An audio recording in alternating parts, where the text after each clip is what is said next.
Muy buenos días, muy buenas tardes y muy buenas noches. Bienvenidos a otro programa de Pura Virtud, Cine y Literatura. Hoy nos acompaña José María Torralba, él es catedrático de Filosofía Moral y Política en la Universidad de Navarra y además acaba de publicar Educación Liberal, un libro publicado por Ediciones Encuentro, una de las, en mi opinión, mejores editoriales que hay ahora mismo en España. Es un ensayo sobre la educación humanista, que es de lo que vamos a hablar en el programa de hoy, sobre la cultura, sobre los fundamentos de la educación liberal. Es un placer tenerle con nosotros. Bienvenido, don José María. Y quisiera preguntarle, en primer lugar, por cómo la cultura y las humanidades nos pueden ayudar contra la barbarie, ¿no? Sobre todo en estos tiempos donde, por un lado, tenemos una barbarie dentro del propio Occidente, una barbarie que ha sido incubada en nuestras propias escuelas, y por otro lado tenemos también la barbarie a las puertas, en las fronteras, en plena guerra y lanzando misiles. Pues, no, en primer lugar, muchas gracias por la invitación y por el interés por hablar de estos temas, ¿no? Que lo hago con mucho interés y mucho gusto.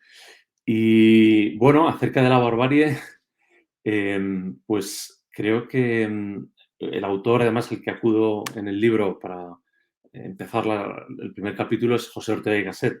Entonces él habla en su conocido ensayo de la rebelión de las masas del peligro de la sociedad de masas tal y como él la entiende, ¿no? Y entonces, efectivamente, creo que aunque el diagnóstico es de hace casi 100 años, es un libro que sigo utilizando en clase con los alumnos desde hace también pues, unos 7 u 8 años, y lo que llama la atención es que cuando los alumnos lo leen, y yo a veces no saben en qué fecha está escrito, y les digo, ¿en cuánto pensáis que se ha escrito? Dicen, pues esto parece que es de hace 3 o 4 años, ¿no? O sea, que está hablando de la actualidad.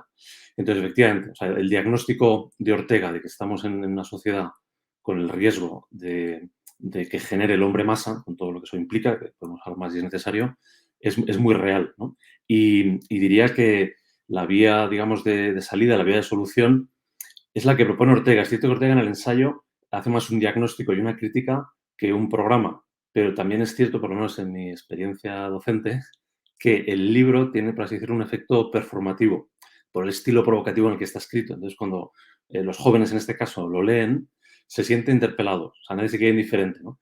Quizá algunos se sienten molestos, o sea, o les parece que Ortega es, pues no sé, excesivamente elitista o excesivamente negativo, pero la mayoría, el efecto que les produce es justo el de verse de algún modo reflejados a ellos o, digamos, o la sociedad en su conjunto y con la necesidad de decir, bueno, pues hay que hacer algo, ¿no? Esto realmente, si lleva razón Ortega, que parece que en algunos aspectos la lleva, pues tendríamos que intentar cambiar las cosas. Claro, supongo que con sus alumnos también se verá muchas veces ante la necesidad de humanidades, porque es un término un tanto ambiguo en el sentido de que mucha gente cuando le hablas de humanidades piensa en Grecia y otros Mm, piensan en el Renacimiento, ¿no? Y aunque ujú. quizás podemos decir que las humanidades como tal, en el Renacimiento, esa revisión del Renacimiento de breve definición, ¿cómo lo definiría? Pues sí, efectivamente es todo un tema. No sé si se ha Eh, perdido la señal, y quizás. ha habido un pequeño corte, pero bueno, creo que he entendido la pregunta, ¿no? Si no me equivoco, es cuál es el sentido de las humanidades, ¿no? Porque puede tener el sentido de que a uno le lleve pues, al mundo griego, al Renacimiento, a cómo se entienden hoy en día. Entonces, en el libro hago, digamos, una apuesta, si se puede calificar así, de atrevida, por lo menos la primera vez que la presenté en un foro, en un coloquio de profesores españoles, pues de entrada causó perplejidad, pero la cuento, que es que las humanidades, tal y como las utilizamos hoy en día, también en España y en Europa, como algo que está en peligro, eh, por ejemplo, pues las nuevas leyes de educación, ¿no? Discriminan las humanidades, ¿no? O maltratan las humanidades. Y a la vez, las humanidades son importantes para la sociedad, ¿no? Necesitamos defenderlas porque también lo que se decía al principio, ¿no? Se hablaba de barbarie, que es una palabra fuerte, pero bueno, es legítima, ¿no? Es decir, cultura contra barbarie, ¿no? Eso es un clásico. Pues decía que en ese foro de profesores sugerí, por los motivos que ahora mencionaré, que el término de humanidades, tal como lo utilizamos hoy en día, procede de Estados Unidos, o sea, de los últimos 100, 150 años. Incluso parece que el uso, digamos, probablemente del léxico relacionado con las humanidades tiene ese origen. Evidentemente, el humanismo es renacentista, el contenido de las humanidades pues es toda la tradición occidental, pero las humanidades como opuesto, o sea, mejor dicho, la formación humanística o la educación humanista como opuesto a una educación técnica utilitarista, sí que tiene su origen en el desarrollo de la institución universitaria de finales del XIX y sobre todo principios del XX. Entonces ahí empiezan a aparecer lo que se llaman esos programas de formación humanística, programas de educación en humanidades. Entonces, yo además creo que ese es el sentido en que lo seguimos utilizando pues ahora en muchas universidades cuando decimos queremos dar una base humanística a los estudiantes. Eso por un lado. Y luego hay dos términos de algún modo equivalentes que también ayudan a explicar bien qué queremos decir con humanidades. Entonces, por un lado está el término más clásico de educación liberal, que es el que da título al libro, que ahí procede directamente de Sir John Henry Newman y, digamos, es una definición pues, muy, muy clara, ¿no? Es una educación donde el conocimiento es un fin en sí mismo. O sea, que el conocimiento no se considera o no se valora principalmente o únicamente como un medio para otra cosa, para conseguir un trabajo, para arreglar un problema, sino que se considera como algo valioso en sí mismo porque perfecciona a la persona. Esa es, por decirlo rápidamente, la idea de educación liberal en Newman.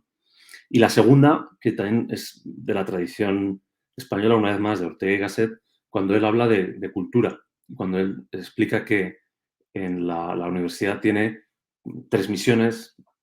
Si fuéramos al texto quizá habría que hacer algún matiz o si lo dice exactamente así, pero la idea es la que aparece ahí. Entonces, una misión, lógicamente, es la de la preparación o cualificación profesional, o como queramos llamarla.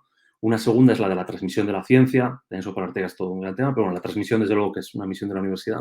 Y la tercera es la de la cultura. Y lo que Ortega entiende por cultura es el sistema de ideas desde las que un tiempo vive. Es decir, comprender las fuerzas, las ideas, los valores que configuran un tiempo histórico, una sociedad. Entonces, él sostiene además con rotundidad que eso es una misión fundamental de la universidad y llega a hablar de que la universidad, o a proponer, mejor dicho, que la universidad tenga una facultad de cultura al lado de todas las demás, al lado de la facultad de filosofía y letras, a la facultad de ciencias, al lado de la facultad de ingeniería, una facultad de cultura dedicada a esto. Y ese término de cultura me parece que recoge o es equivalente al de humanidades tal y como lo utilizamos hoy en día. Me parece también muy, muy apropiado. Quisiera ahora preguntarle por la relación que tiene esa concepción humanista que proviene del mundo clásico con el cristianismo, es decir, cómo luego se imbrica dentro del cristianismo dando forma finalmente a las universidades, con todo el currículum que había de estudios dentro del mundo universitario, los estudios, la Studia Humanitatis y las distintas, bueno, todo ese conjunto de información que generó, a pesar del tópico de la Edad Media, una de las épocas más brillantes de la historia de la humanidad a nivel intelectual, con teólogos de la calidad de Santo Tomás de Aquino, por ejemplo. Sí, claramente hay toda una tradición, ¿no? que viene del mundo clásico, de la formación, o sea, de la educación en el mundo clásico. El término de Studia Humanitatis procede de Cicerón. También hay es una tradición, digamos, es un tema, o sea, amplio, con muchas etapas. Por responder a la pregunta, yo diría lo siguiente, diría, claramente, prácticamente hasta el siglo XVIII, hay una tradición bastante continua en que la educación consiste en introducirse en la tradición de los autores clásicos, en el sentido más estricto del mundo grecolatino, luego en los autores también medievales, en la lectura directa de estos autores. Eso era, digamos, el contenido de la educación. Por poner un ejemplo, pues en Oxford, hasta hace realmente poco más de 100, 150 años, el grado por antonomasia o de referencia era los litera humaniores, ¿no? Donde lo que se estudiaba básicamente era historia, filosofía y literatura clásica. Y eso es lo que estudiaban, digamos, los que luego iban a ser las clases dirigentes. Me parece que eso, lógicamente, se pierde y esa es la situación también en la que empiezan estos debates, ¿no? Acerca de si educación humanística o educación utilitaria o educación más pragmática. Porque también la idea de que la función de la universidad es pues preparar para obtener un trabajo, ¿no? Inmediatamente o muy enfocada a la profesión, pues es bastante reciente. O sea, aquí ya lo matizo ahora. O sea, tradicionalmente, pues me parece que las universidades se entendían como lugar de estudio, de preparación, sin excluir. También tengo un colega que siempre insiste, ¿no? Bueno, pero la preparación para ser jurista o ser médico, en el modo en que estas épocas históricas se ha entendido, ha estado desde el principio, ¿no? O para ejercer las órdenes sagradas, que también se entiende obviamente como una profesión. Eso nunca ha sido extraño a la propia universidad. Y sí, y también por completar la respuesta, evidentemente en la época medieval, pues es una época de esplendor de educación. O sea, las universidades, tal y como las conocemos hoy en día, como instituciones definidas en el sentido de orientadas a la búsqueda del saber, surgen en el medievo cristiano. Y eso, más allá del contenido del currículum concreto, ¿no? De las materias me parece que tiene, vamos, un rasgo muy valioso, que es el de la confianza, sí, en la razón o el interés en desentrañar los misterios del universo, desde lo más elevado, ¿no? De Dios hasta lo más práctico, ¿no? Lo más concreto. Y ese es como el sello con el que nacen las universidades, que procede directamente, digamos, de la visión cristiana de que el mundo es inteligible y que eso se mantiene hasta hoy, ¿no? Porque la ciencia sigue siendo el intento por descubrir el universo, pero con una historia, bueno, que hace evolucionar esta manera también de que ya no solo es entender el universo, sino que es transformarlo, dominarlo. Bueno, me parece que esto podría ser por lo menos una primera respuesta a la pregunta.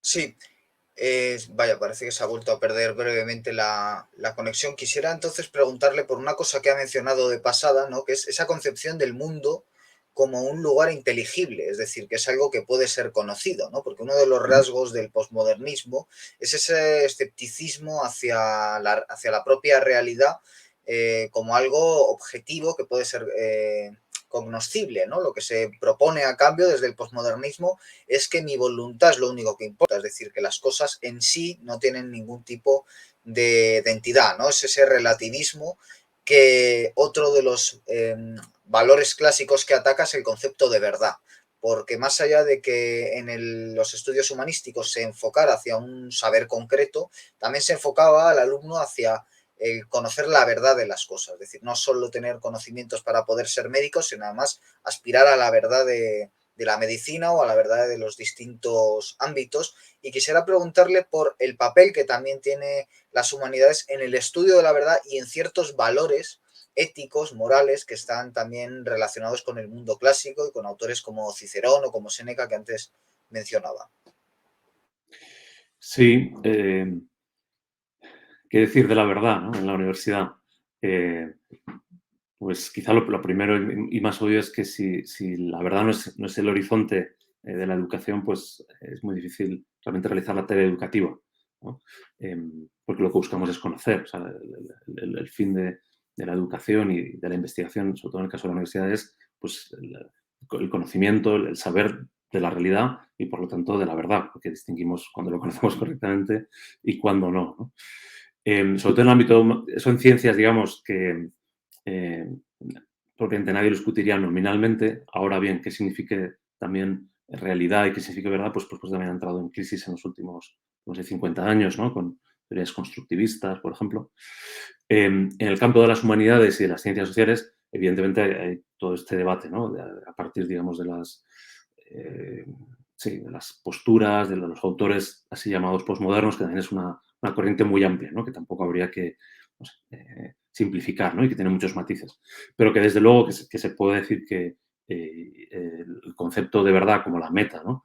De la educación así, tal y como lo acabo de decir, pues ya no es algo pacíficamente aceptado, ¿no? Porque aparece, quizá por resumir qué es lo que sucede, aparece otra gloria que es el poder, ¿no? Entonces, la verdad se convierte en realidad en un instrumento más del poder económico, del poder religioso, del poder ideológico, ¿no? De distintos grupos de interés, ¿no? Entonces ya no hay esa confianza, ¿no? En que las personas individualmente o las instituciones, en este caso universitarias, de modo comunitario, pues buscan desinteresadamente la verdad y no hay nada más ahí que digamos, interfiera o que desvíe, digamos, la dirección, ¿no?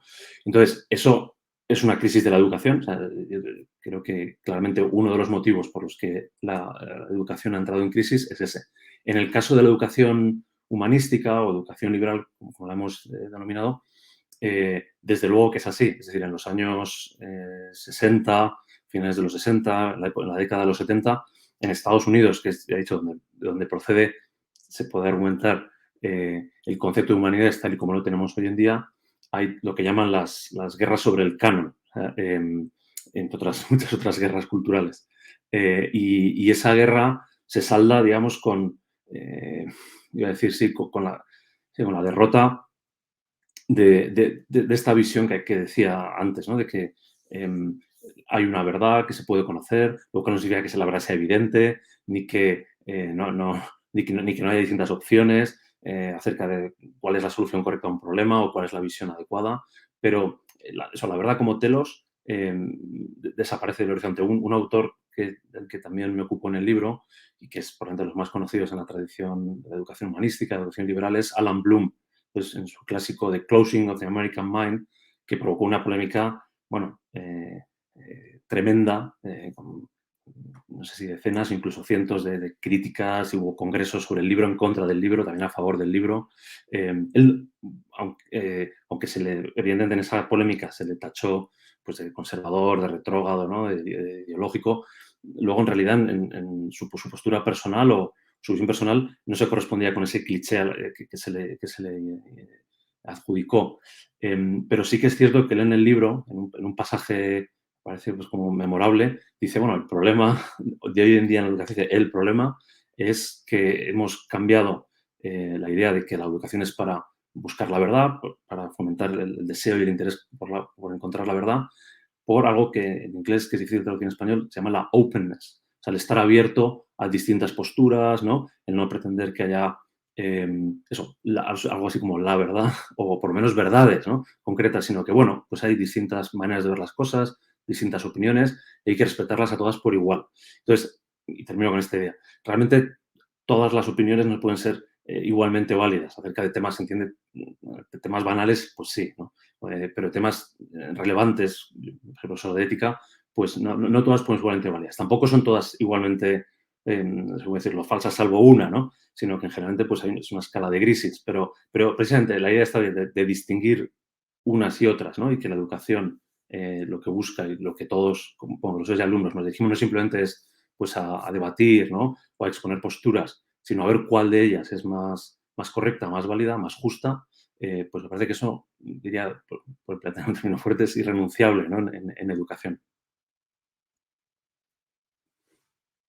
Precisamente parece que se está produciendo desde Estados Unidos una especie de vuelta al mundo clásico, ¿no? Pienso en Martha Nussbaum, por ejemplo, es una autora que ha tratado mucho ese cultivar las humanidades,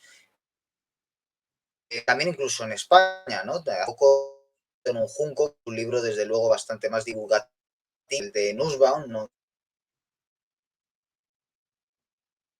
Pero que en enfocamiento, y coincide en el tiempo ese interés por el mundo clásico que viene desde el mundo anglosajón, coincide con una crítica desde el propio seno de la universidad a ese propio mundo clásico, ¿no? Saltó la noticia hace meses de el intento por acabar con Homero, ni más ni menos que una universidad del estudio de Homero, de la Ilíada, ni más ni menos que una universidad dedicada a las humanidades, ¿no? Lo cual es verdaderamente absurdo. Y quisiera preguntarle por cómo ve ese contraste extraño que, por un lado, las universidades norteamericanas, que son un poco las que potencian esa ideología de género, esos estudios culturales, ese posmodernismo ideológico en el ámbito más relativista, cómo coincide eso con el interés también de una parte del público por una vuelta a las humanidades, por volver a mirarse en el espejo de lo clásico en busca de los valores que pareciera que hemos perdido.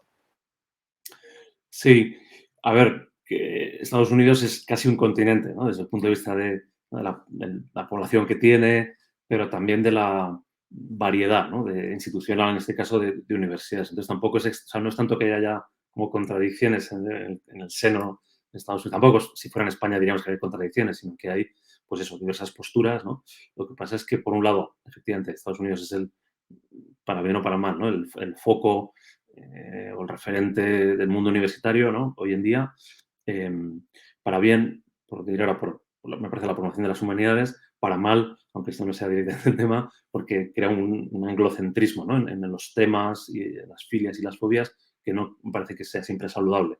Pero en cualquier caso, no es una cuestión de valorar ahora cuál es la situación, sino de describirla y entenderla, ¿no? A raíz, sobre todo, de la pregunta que me acaba de hacer.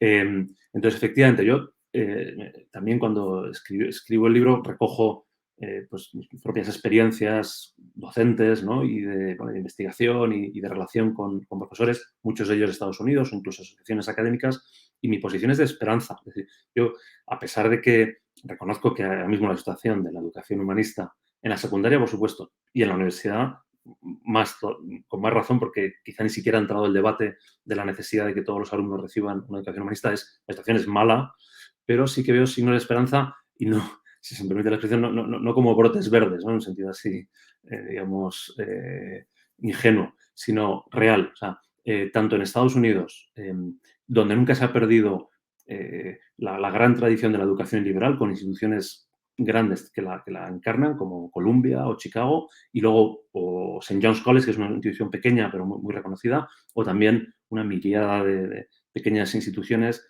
que se llaman los Liberal Arts College, o los College de Artes Liberales, que eso han mantenido viva la llama de la educación liberal, incluso se puede decir que está como más boyante que nunca, ¿no? Quizá por contraste, efectivamente, con la otra parte, digamos, de las tendencias educativas en Estados Unidos que van en dirección contraria, ¿no? También es lo que hay, pues, hay unos choques, ¿no? Culturales y de planteamiento que generan pues, eso que mencionaba, ¿no? Que se puede ver como una contradicción, pero en realidad es más bien un debate. Una de las cosas positivas que me parece que sucede en Estados Unidos es que hay debate sobre estos temas. Uno va allí a cualquier librería, se entiende, cultural, y hay una sección entera dedicada a la universidad y no paran de aparecer libros, además, en general, muy interesantes, de historiadores, de filósofos, de personas interesadas en la educación. Y los debates ahí no se centran tanto en, no sé, lo económico o lo político o lo organizativo o lo que aquí se ha llamado Bolonia, ¿no? que quizá ha ocupado el debate educativo universitario en exceso, sino estos temas de fondo, ¿no? De lo que ahí llaman también qué es ofrecer una educación, ¿no? An education. O sea, ¿qué es educar de verdad? Entonces hay distintas teorías. Una es, pues, realmente necesitamos educar desde la tradición, partiendo desde el mundo clásico hasta la actualidad, no se trata como de quedarse anclados en el pasado, o no, o hay que hacerlo de un modo distinto, sin seguir el canon, porque el canon pues, tiene toda una serie de problemas, porque es impositivo, hace toda una serie de críticas de las que podemos hablar también si es necesario. Pero también diría que en Europa y también en América Latina, yo ya digo, veo motivos de esperanza claros porque, por ejemplo, Holanda es un país donde en los últimos 15 años han aparecido también instituciones de artes liberales y además con gran éxito.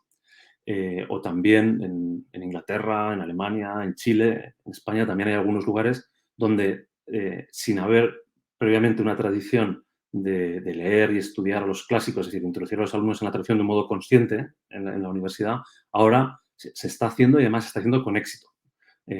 Mencionaría, por terminar esta respuesta, una universidad de Chile, porque me parece un caso paradigmático, que se llama la Universidad Adolfo Ibáñez, donde de modo muy rápido, en apenas 5 años, han introducido el mismo core curriculum que tienen en Columbia, ¿no? Pues donde leen todos los alumnos obligatoriamente pues desde Homero hasta Jane Austen, vamos, y autores del siglo XX, y desde Platón, pues hasta Marx y Nietzsche, ¿no? Y lo han hecho de modo exitoso. Conozco el modelo, y eso que parecía pues, casi imposible, ¿no? O que iba a salir mal, realmente demuestra que cuando una institución tiene una visión, es decir, pues, clara de cuál es el fin de la educación y ve que este es un modelo de los grandes libros, que también, insisto, puede haber otros modelos que sean también válidos, pero este es uno que tiene tradición y que funciona, se puede introducir y conseguir unos buenos resultados educativos desde el punto de vista de la educación humanística. En la siguiente pregunta le quiero preguntar por el término liberal, porque precisamente en el mundo anglosajón es un término que tiene una doble acepción. Una sería, aludiría más a las costumbres, ¿no? Podríamos decir, pues abiertas de ciertas personas, y por otro lado tendría esa acepción más política, que es con la que estamos familiarizados en el mundo hispano, porque de hecho el término liberal, si no me equivoco, nace en las Cortes de Cádiz, es un término español. Entonces, por un lado, quisiera preguntarle por cómo definiría usted o cómo entendería el término liberal. Y por otro lado, querría preguntarle por cuáles son los principios de la educación humanista. No sé si incluso si quiere conectar ambas preguntas y si no, pues de forma separada. Sí, efectivamente, liberal tiene distintos sentidos en España, en Europa, también en Estados Unidos. Cuando se emplea en conjunción con educación liberal, en el mundo anglosajón nadie duda de que eso procede de Newman, de modo así más cercano, la liberal education, y en realidad en sus fuentes de la noción clásica de la educación liberal, que ya está presente con ese término, ¿entiende? Con todas las matices que hay que hacer, al menos en Aristóteles, ¿no? Y luego sigue pues, también en el estoicismo, en la Edad Media, en la tradición hasta hoy en día. Es decir, y ahí, en todos esos autores que he mencionado, hay un contraste claro entre educación liberal como opuesta a la educación, por así decirlo, pragmática, utilitaria, ¿no? Enfocada a lo práctico. Esa es la idea. O sea, la educación liberal, por decirlo, una formación que quizá no es la que más me gusta a mí, pero para hoy en día, pero bueno, que se entiende que es la educación del hombre libre. Por contraste con la educación de la persona que lo que necesita es, bueno, pues resolver un trabajo, una profesión, ¿no? Y añado aquí un matiz que también puede ser interesante, que es cuando se habla de educación liberal, que es la educación del hombre libre, también se puede ver al revés, que es una educación que libera. O sea, la educación liberal es la que genera o ayuda al desarrollo de la libertad en las personas. Y este sí que es un sentido que me parece más adecuado o más relevante hoy en día, ¿no? Porque conecta también con eso que hablábamos al principio de Ortega y Gasset. Por un lado, el problema de la sociedad de masas, del hombre masa, y por otro lado, la función de la universidad de transmitir la cultura, que aunque él no emplee los términos de esta manera, pero sí que parece que había un paralelismo. Es decir, esa cultura libera a las personas, ¿no? de la mentalidad del hombre masa pues, que no se atreve a pensar, ¿no? que está conforme con su situación, que va, por emplear la metáfora que propone Ortega, como una boya a la deriva, ¿no? sin dirigir el rumbo de su vida. Es decir, en el ámbito anglosajón, liberal, cuando va unido a educación, siempre se entiende así. Aquí, ese término es poco habitual y por eso me parece más adecuado utilizar educación humanista. El sentido liberal, más en un contexto político, ¿no? O desde luego económico, diría que, bueno, tiene una tradición o una historia distinta y paralela al de educación liberal. Y luego me preguntaba por los principios Por de la los educación liberal. principios del humanismo. Sí, bueno, no me atrevo a responder, pero hablando, digamos, con la boca pequeña, ¿no? O escrito con letra pequeña, sí que en el libro pues dedico un capítulo donde propongo 3 rasgos de la educación liberal, que evidentemente no son nada original. Es más, me parece que cuando en educación uno no dice nada nuevo, eso no hay que verlo como algo que suponga que no tiene interés lo que tiene que decir, sino al contrario, pues como un signo de que puede ser relevante, ¿no? Porque todo lo valioso, o sea, todo lo importante, todo lo esencial en la educación, se podría decir, ya está inventado. Pues lo cual no quiere decir que tengamos que vivir anclados en el pasado, pues sí, actualizar la tradición. Entonces, bueno, esos 3 rasgos que menciono o que propongo ahí son los siguientes.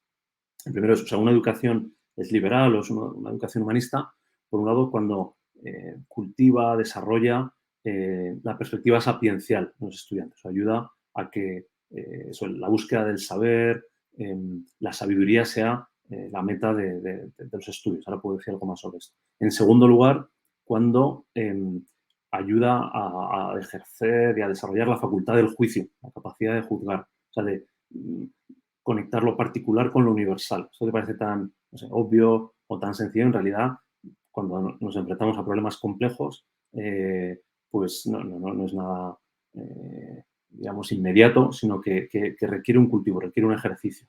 Y muchas veces hoy en día, cuando hablamos de formas de dogmatismo ideológico, del signo que sean, o de parcialismo, es un problema de la facultad del juicio, es decir, que se ve solo una parte, ¿no? Que hay dificultades para conectar pues, un fenómeno con el concepto que lo describe o que lo explica adecuadamente. Eso es el segundo rasgo.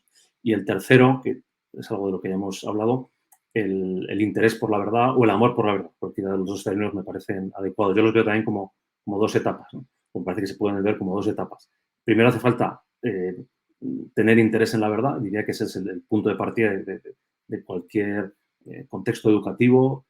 Si el estudiante no tiene interés por la verdad, en el sentido que hablamos antes, como horizonte del conocimiento del saber, pues lo único que va a haber es transmisión de algo, de una mercancía, por decirlo rápidamente, ¿no?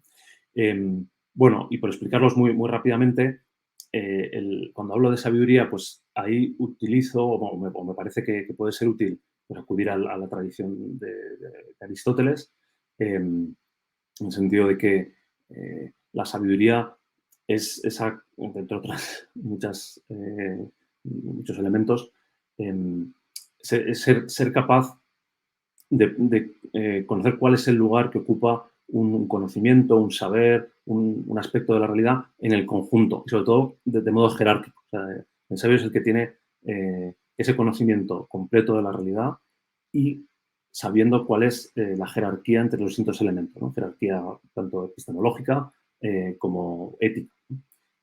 Esta misma idea aparece en Newman y por eso me parece que es un buen modo de referirse a lo importante en la educación liberal.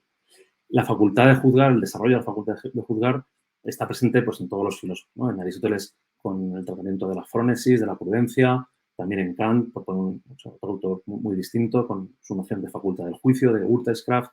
Y aquí lo único que mencionaría es que hay algo que deja muy claro los dos, aunque con palabras distintas. Una es, Kant lo dice muy claramente, es decir, si la facultad de juzgar no se puede aprender, no se puede enseñar, sino que solo se puede ejercitar. Es decir, esa capacidad de ver lo relevante, de ver las conexiones entre lo particular y lo universal, que es decisiva en el conocimiento, si no funciona bien, ¿no? Por los motivos que sean, en realidad no hay como una metodología que aplicándola la persona la vaya a adquirir, sino que solo se puede ejercitar. ¿Y cómo se ejercita? Pues uno de los modos, por lo menos, que me parece más claro es enfrentándose, por ejemplo, a textos clásicos, ¿no? Clásicos en sentido amplio, o sea, pueden ser antiguos y modernos, porque son textos difíciles, textos complejos, textos que muestran también la complejidad de la vida. Y entonces, eso requiere ejercitar la facultad del juicio. Es un modo de desarrollarlo.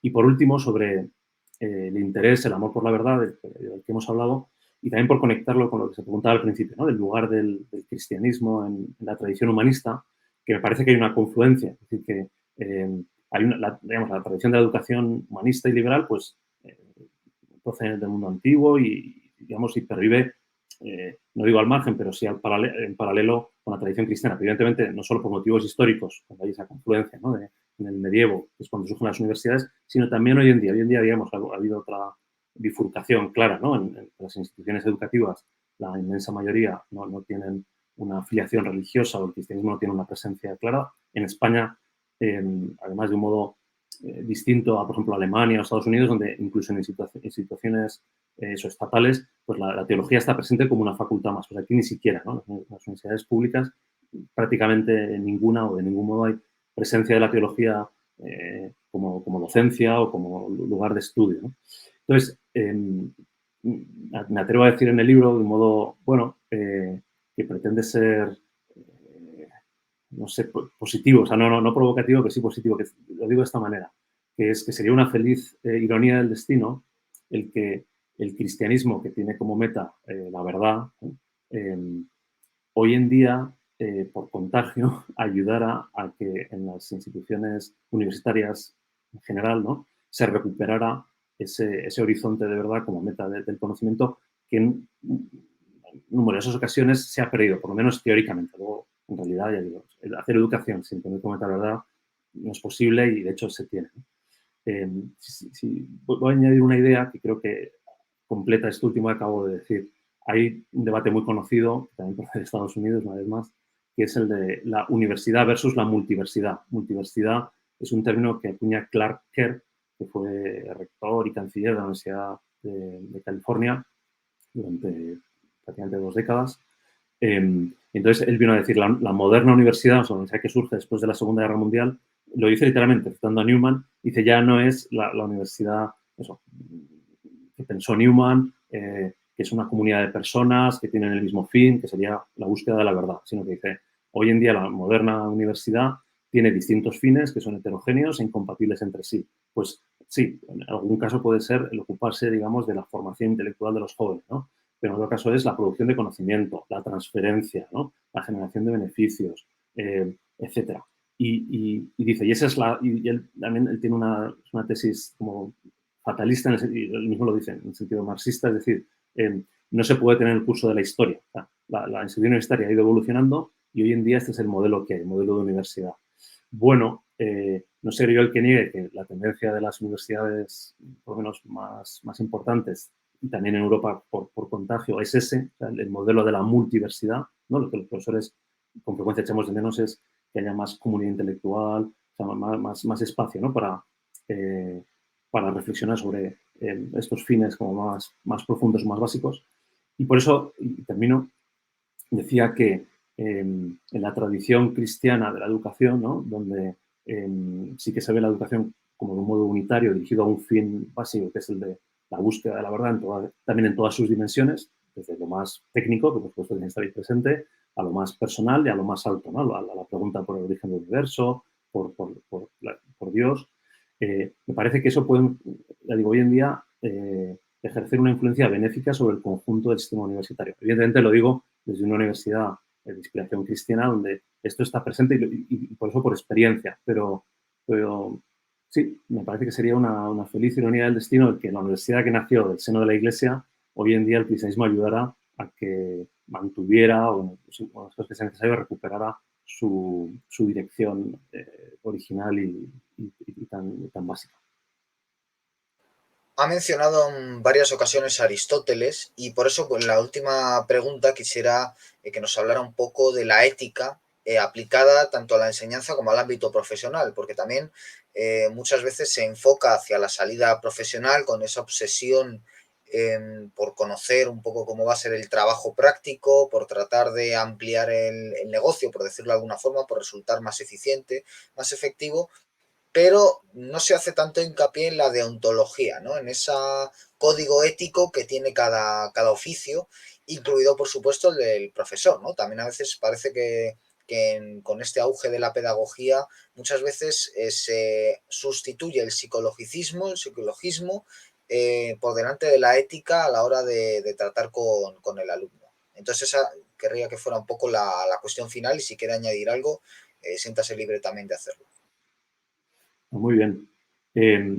Sí, efectivamente, me parece que cuando hablamos de educación, así a secas, que creo que eso es importante, porque a veces ponemos apellidos, ¿no?, y parece que estamos hablando de cuestiones distintas. Educación a secas es educación de la persona entera. Tiene que estar dirigida a la persona en su conjunto. ¿Por qué? Porque la persona es una unidad. Es decir, nosotros somos capaces de conocer, somos capaces de actuar, somos capaces de producir, somos capaces de transformar el mundo. Tenemos toda una serie de capacidades, eh, pero que son en cuanto a personas, no son personas distintas, por la redundancia, las que las ejercen en cada momento, ¿no? Entonces, hay una conexión entre pues, lo que sabemos sobre la realidad, los principios que orientan nuestra acción, el tipo de trabajo que queremos ejercer o el modo en que vemos que eso tiene un poder transformador sobre la sociedad. Entonces, si eso es así, la educación también, en la medida en que lo que hace es cultivar a la persona, en el sentido de fomentar o facilitar o contribuir a su desarrollo, a su crecimiento como persona, tiene que incluir todos esos aspectos. Entonces, esto es un poco más debatido, pero también me parece que hay unos momentos interesantes o buenos para este debate, porque básicamente a lo que me estoy refiriendo es a que la educación muchas veces, sobre todo la universitaria, desde luego, se ha entendido como educación intelectual, ¿no? Pues conocimientos teóricos o conocimientos teóricos aplicados a conocimientos técnicos. Y esa sería la función de la universidad. Entonces decía que ahora vivimos tiempos interesantes para este debate que he mencionado al principio, que es, bueno, pero ¿y qué sucede con lo que hoy en día se llama la formación del carácter o la formación ética? Entonces, en la enseñanza secundaria hay cierto consenso internacional en que eso también forma parte de la función propia de la educación y de los educadores. Y me parece muy positivo. Los motivos por los que se ha llegado a ese consenso, y serían largos de explicar, tienen que ver también con vamos a ver, es largo de explicar. Pero por decir una idea, ha habido, por así decirlo, un pasar desde los años 70, donde la formación ética se reducía a la capacidad de desarrollar razonamientos éticos, es decir, hacer juicios éticos y hacerlos correctamente. La ética entendida solo como conocimiento, una vez más, aunque sea ética, pero en el nivel cognitivo, ¿no? A reconocer que la ética, y esto sí que viene desde Aristóteles, es una frase suya, una idea suya, la ética no se estudia para saber más, sino se estudia para ser mejores. Es decir, una ética donde de algún modo no esté presente un estudio de la ética, una enseñanza de la ética, donde no esté presente la incidencia que esos conocimientos tienen sobre la mejora personal de la persona, pues es una ética incompleta, no que sea incorrecta, pero le falta un elemento que para esto es el esencial, ¿no? Aunque son dos niveles que son distinguibles. Pues, yo soy profesor de ética y en mi asignatura no evalúo, evidentemente, en función del grado de virtud que adquieren los alumnos. Pero sí que tiene que quedar, digamos, claro también en esa asignatura que el estudio de todos esos temas éticos no es simplemente algo abstracto o teórico, sino que es desde donde se entienden es desde la práctica, desde la vida. Bien, dicho, o sea, esto lo decía porque ha habido un paso histórico de los años 70, 80, donde cuando se pensaba en la educación ética, en las escuelas sobre todo, se entendía como una educación teórica de capacidad de formular juicios morales, a reconocer que la clave en la educación ética es lo que se llama la educación del carácter, es decir, cómo eso luego se aplica en la vida, en el desarrollo personal de los estudiantes. Entonces, en el ámbito de la secundaria y el bachillerato hay cierto consenso internacional, por lo menos entre los expertos, que eso es parte de la educación. Entonces, aquí, con lo que he dicho ya se puede ver cuál es el esquema. Por un lado, la educación tiene que ocuparse de la formación intelectual, los conocimientos, pero también de la educación ética en las dos dimensiones. En la dimensión, digamos, del conocimiento de los principios éticos o de la capacidad de formular juicios de esto es correcto, incorrecto, honesto, deshonesto, etc.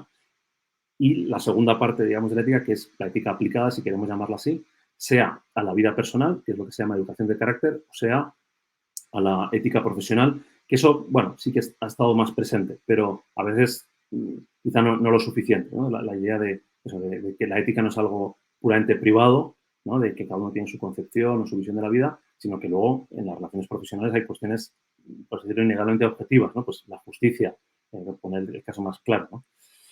Esto que en el ámbito secundario, he dicho varias veces, queda más o menos claro, en el ámbito universitario el debate está abierto.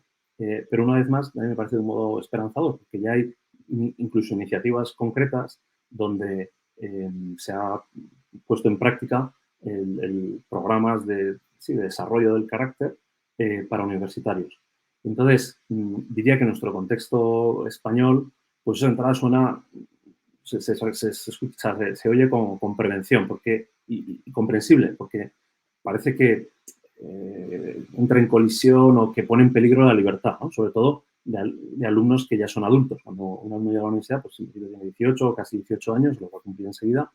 Y entonces, bueno, es una persona que ya, pues lo que tiene que hacer es elegir su vida, sus decisiones sobre la ética de un modo autónomo, ¿no?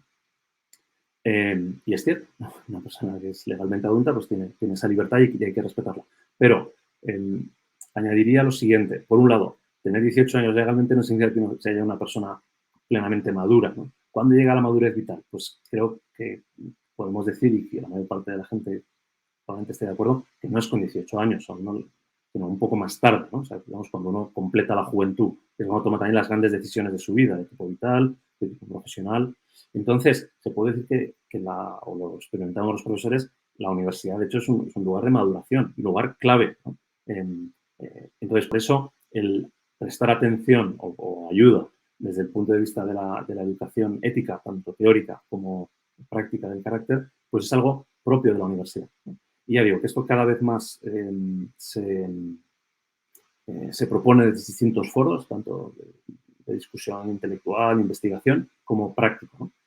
Y ahí, por terminar, haría como dos propuestas o dos experiencias que he visto que me parecen que ayudarían a que en la universidad se diera una formación, vamos a utilizar formación o una educación eso a secas. ¿Qué sería educar en la universidad? ¿En qué consistiría? ¿Qué elementos tendría que tener? ¿O qué aspectos tendríamos que cubrir, ¿no? Podemos decir, como sinónimo, ¿qué es una educación humanista? Porque la educación humanista no es reductivamente estudiar, ¿no?, cuestiones de letras o estudiar, no sé, leer los grandes libros, sino que educación humanista es una educación que se dirige a la persona en su conjunto, por lo que he dicho al principio, que también es una visión humanista de la persona, que no somos solo técnicos por un lado, ¿no? O vidas privadas por otro, o sea, es una visión poco humanista de la persona. Entonces, ¿cómo sería una educación plena? Que no faltará ningún elemento importante. Por un lado, evidentemente, con el cultivo del intelecto, con el desarrollo del conocimiento, la verdad como meta, el ejercicio de la facultad de juzgar. Me parece que eso es claro. Bien. Pero por otro lado, incluyendo también eso, la dimensión ética. Y ética en el doble sentido que he dicho. Ética de la teoría ética, y ahí me parece que ya hay buenas experiencias en algunas universidades, en concreto españolas, pero no en todas. Voy a poner un ejemplo de que en muchas universidades españolas, en grados como, por ejemplo, administración de empresas o grados de educación, incluyen una asignatura de ética profesional.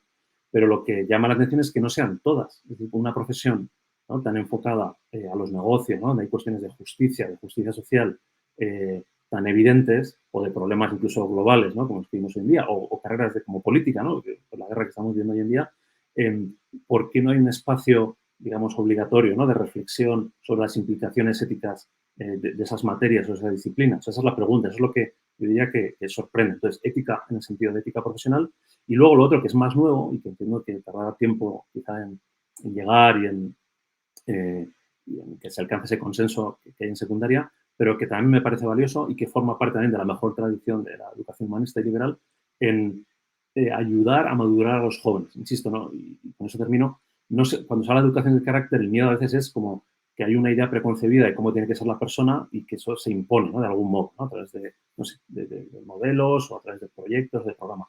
Evidentemente no es así. O sea, la ética tiene como base la libertad y la educación ética, educación del carácter, tiene que partir de la libertad de las personas y, en todo caso, respetarlas. Pero es compatible el respetar la libertad con también lo que ha salido de alguna vez en esta conversación tan grata, el que no todos los, por decirlo así, no todos los modos de vida, no todos los modos de enfocar las cuestiones vitales son igualmente acertados, ¿no? Y eso cualquier persona lo descubre en ella o en los demás. Entonces, esa educación del carácter, el objetivo, que es un buen modo de terminar, sería volver a aquello que enseñaba Sócrates, ¿no?, que lo más importante que podemos hacer como personas o también como educadores es el cuidado de sí, el cuidado de nosotros, para preocuparnos de qué tipo de vida, de qué tipo de personas somos, en qué tipo de personas nos convertimos. Pues José María Torralba, autor de la educación humanista, de la educación liberal, muchas gracias por en Ediciones Encuentro, muchas gracias por venir al programa y mucha suerte con el libro. Ha sido un verdadero placer conversar y ya sabe el espectador que si quiere profundizar más en estas ideas, ahí está el libro en Ediciones Encuentro, Educación Liberal de José María Torralba. Así que muchas gracias, don José María, y muchas gracias también a nuestros espectadores por haber llegado hasta este punto del programa. Volveremos pronto con más programas en Pura Virtud, Cine y Literatura.